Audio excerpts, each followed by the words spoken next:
Master साईं भला पंहिंजो स्कूल कीअं पियो हले? दादा साईं स्कूल चङो पियो हले।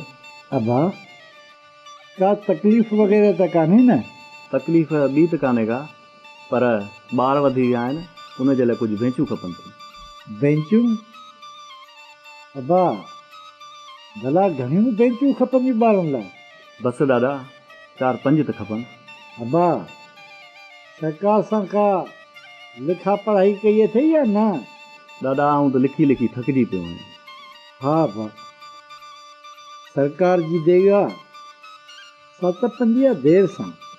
अबा चंगल ॿनी में को पुराणो वण या थोरो आहे? हा दादा साईं मीहनि में टाली किरी पई उहा पई आहे।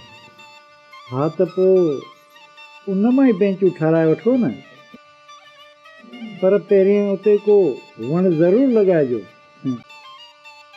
वाह मास्टर साईं स्कूल जो कबट त आहे न? कबट त आहे दादा साईं, पर उन जो ताक भरी पियो आहे। अबा पोइ इहो ताक बि ठाराए वठिजो। वाढे खे घुराए वठो त इहो सॼो कमु करे ॾींदो। अबा स्कूल त ॻोठ जूं अखियूं हूंदो आहे।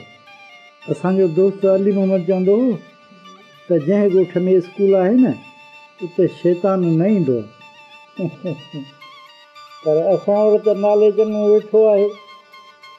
बल्ले बल्ले जो मूंखे तुंहिंजूं नंढे हूंदे जूं शैतान जूं यादि ई कोन्हनि। यादि अथई शहर हलूं ऐं तूं ज़नाने गाॾे में चढ़ी वेही रहियो आहीं। मूंखे बि तुंहिंजी ख़बर आहे। राति जो घोड़े ते चढ़ी काॾे वेंदो आहीं? दादा साईं तव्हांजो नाले चङो काॾे वेंदो हो राति जो? राति जो वेंदो हूंदो काॾे, गिदरा बि कहिड़ा ॿियो काॾे ईंदो।